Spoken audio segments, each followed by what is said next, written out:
ate era akubiza Paalamenti y'eggwanga ayise minisita w'ekikola ky'abantu Betty Amongo okujja okunnyonnyola eggwanga ku nsonga z'ekitavu ky'eggwanga ekya NSSF ezigenze maaso n'ebikwereruka ng'ensimbi bwe bagenda mu maaso n'ozibulankanya.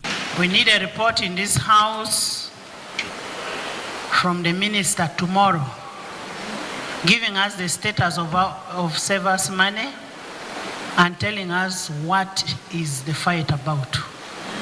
We see a lot of fight on social media, but we need that sorted out because it is endangering the people's savings. So abakozi olwaleero fe abali mu Parliament abantu bali abagibwako akasente kabwe tubatalwanirira tube ekituufu tubalyaza amaanyiza bannaffe bali mu kwegabanya musimbi gwe NSSF. Sente abakozi be bazitereka balina okubeera nti tebabeera ku bunkenke bwe batereka sente zaabwe kuba sente zino ziriko ekigendererwa. Ku Raso TV nze Grace Girinya ne Eric Sebalamo Omunyo.